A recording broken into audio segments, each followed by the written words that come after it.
Hello, Liana Beitasha here in my new room, formerly known as the office of Maplewood. It's been through many transformations. I think my dad was gonna try to grow weed indoors in this room at one point, but didn't follow through on that. And now I'm living in this room, the only room within Maplewood. And I have known for a while that I need to do a check-in on my YouTube channel. A lot has happened, so this might be long, and I guess whenever I do a long video, I feel like it's like too long for people. Like people's attention spans are like, and mine too, like my attention wanders a lot as well. And I guess what I want to presence right now is just this, like I'm looking at the mess of my bedroom and feeling such a resistance to organizing it. And I didn't want to subject you to that. Well, here it is, and then I'll put you back into the nice peaceful area. So, okay, mess. I have to do laundry. I do laundry at the Eco Laundromat, Amherst Eco Laundromat. There's my wardrobe. Oh, here's a pile of clothes on the floor. Let's see, there's my bed. So, oh, and then there's a mess in the bookshelf. And there's a mess in the hallway. So I'm surrounded by messes that I have a lot of resistance to working on, and I guess I just wanted to presence the resistance. Sorry for the shoddy camera work.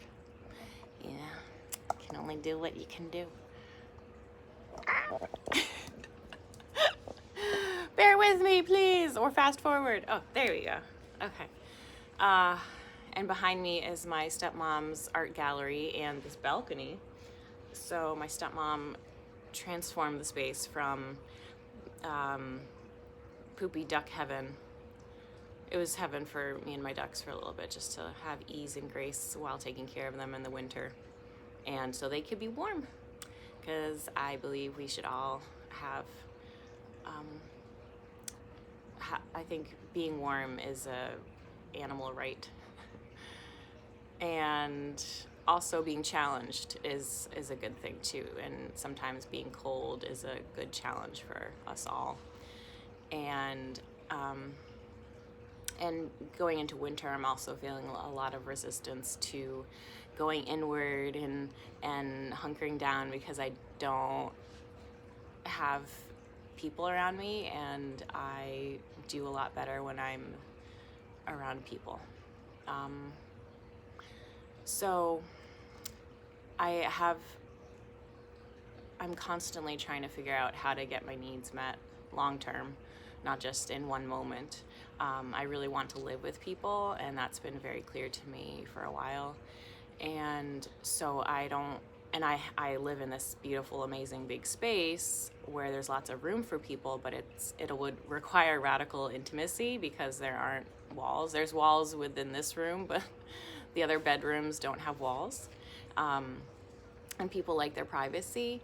So I think that I need to go to a community that's already established, to a home where there's space for me. And maybe that's in Philadelphia at this community living situation with 5 other people.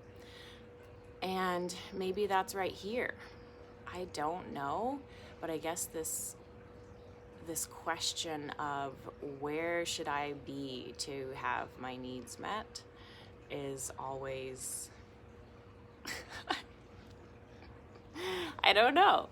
I don't know where to be for my happiest. And so that's something that I've been trying to click into place, is that the next, like, the decisions that I make will lead to my and others' greatest happiness.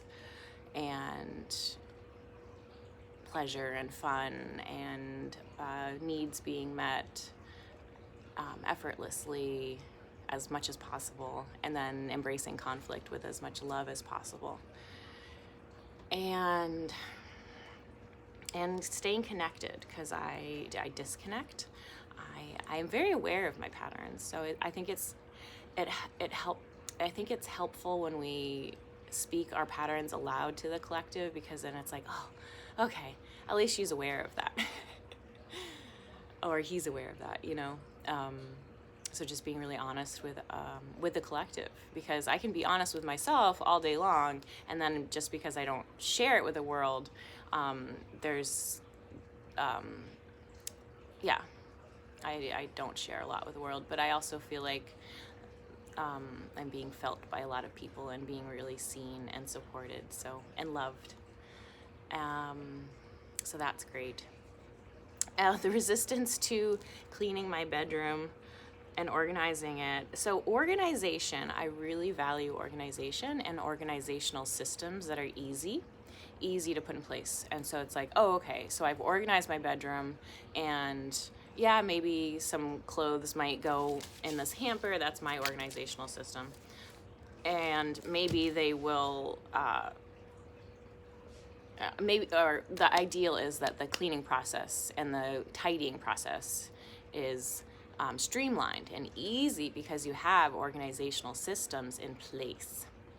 But that takes effort and like brain power. So I am resisting that because I don't know if I should stay here. So I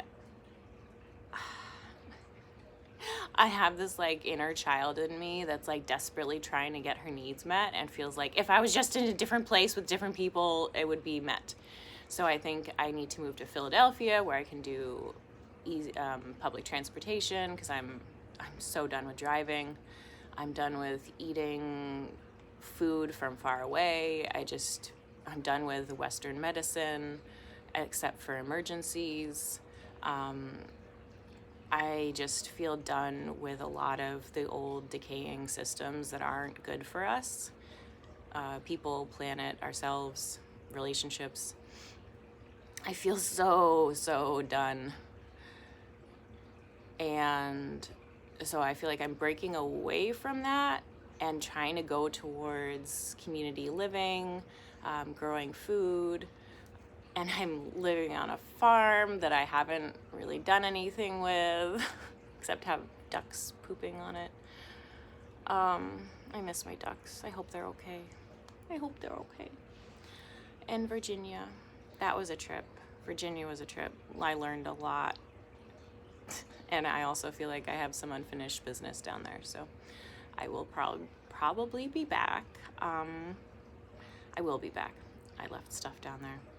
Anyways, my resistance to settling in here has to do with this urge that I have to travel, to explore, and to go where the people are.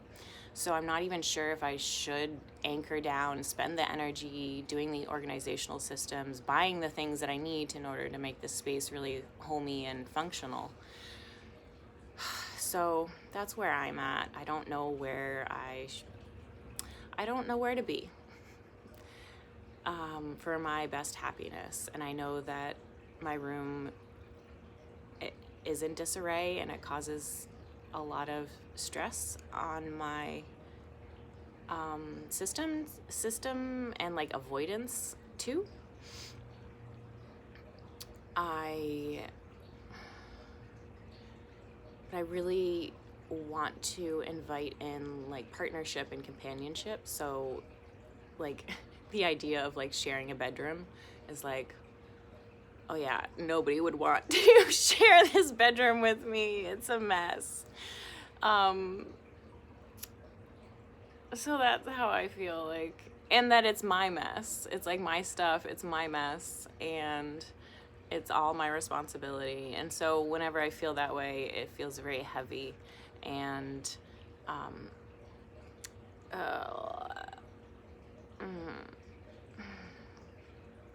but yeah, I've always longed to like go through life together with somebody. together, and it could be a group of somebody's. And yeah, I would really like to share my bed with someone, and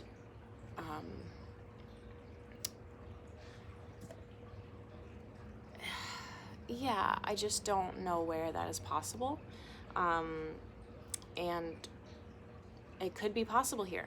I definitely see how possible it could be to be here. And I guess that's where I'm at. Like, I see the possibility here, but I don't know the possibility. Like, it hasn't manifested fully in the real sense. And also, I feel like I live in a restaurant and brewery. I don't live in a home. That feels very clear to me, and that I need to build a straw bale cob house in the back property and live in that. I think that would be really cozy and ecological and affordable, and maybe do a workshop from the women's building workshop people in Portugal, and invite them here, and invite, a bunch of people to help, because it's a big process. So what I keep hearing about, cob building, straw bale building. There's so many words for it. I don't really understand all of the words or their meaning, but I know that it's simple materials.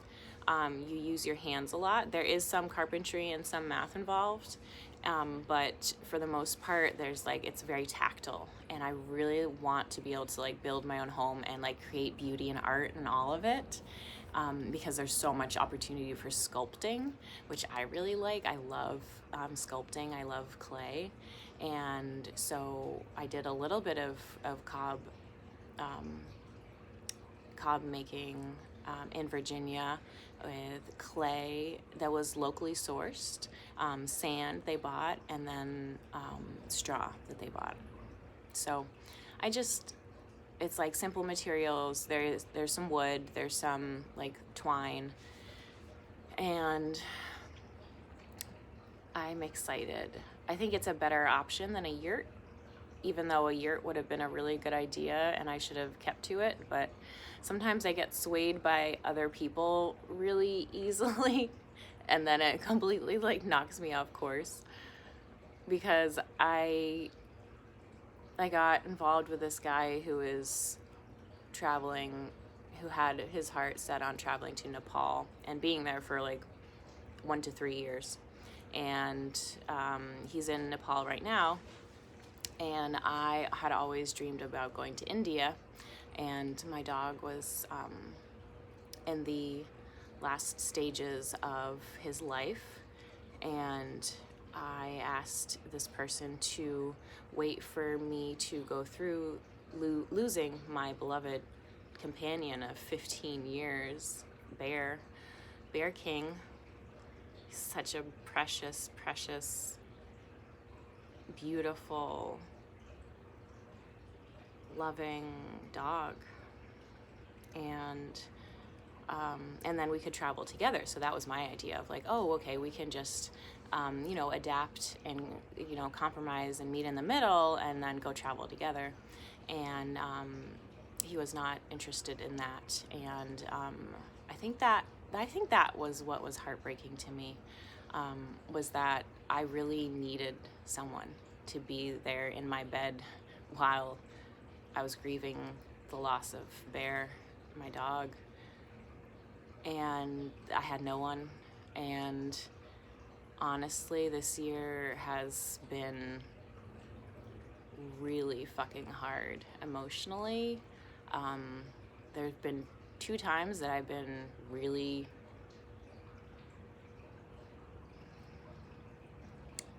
embracing the possibility of ending my life, and other times where it just feels like I went through a lot of heartbreak this year. And my heart is healing. It is healing, but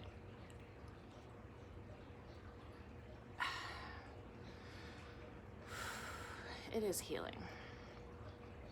And I guess I get to this place of like, I don't know what I'm doing. And then I look for guidance and I'm like, okay, you lead. I like to pass the baton of leadership on, because we don't always have it together all the time, and we're not meant to. I think that shared leadership is a beautiful dynamic and very needed in our day and age, because one person doesn't have all the answers, and one person should not have their voice above the rest. And it's about sharing the stage, sharing the spotlight, sharing leadership, sharing guidance, because I've received so much from people, especially lately, so much love and support and guidance, and I've also been of service wherever I can, as much as I can, and that feels good. And I'm still here, and I feel like I'm just perpetually waiting, though. And yet I could be doing things, like I could be reading all these awesome books I got from the Jones Library, or I could be cleaning and organizing my room. And right now, I am doing something I've needed to do for a while, which is check in on my YouTube channel, where I guess I feel more free on my YouTube channel to just have as long of a video as I want, and to not have to, I don't know, like sometimes Instagram and Facebook, and I did one TikTok video and then somebody, I don't know. Anyways, sometimes it just feels like the attention span of Facebook and Instagram is like that. Like if it doesn't like immediately grab your attention and last like, I don't know, 3 seconds, then somebody's moved on. And my videos are longer than 3 seconds, and what I have to say is longer than, a minute. So here I am, just sharing and checking in. I've gone through a lot,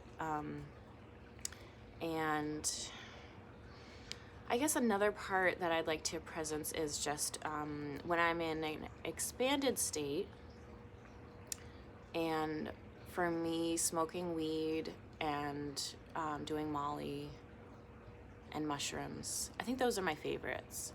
I just really want us to be able to talk about drugs freely more, and as a white person, I do actually have a little bit more safety for talking about drugs openly, and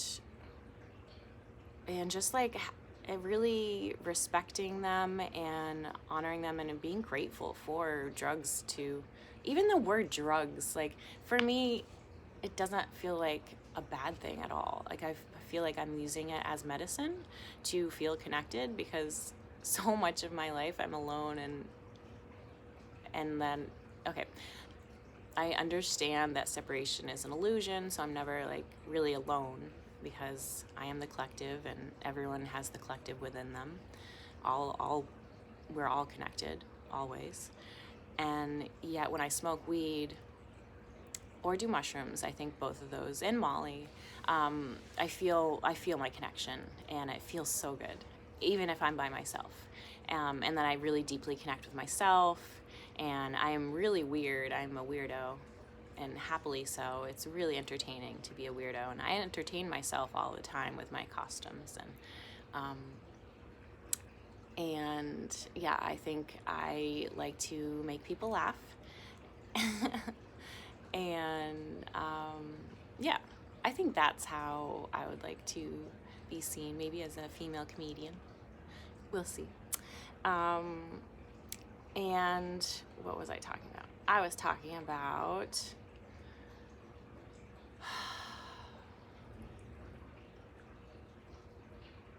my expansion.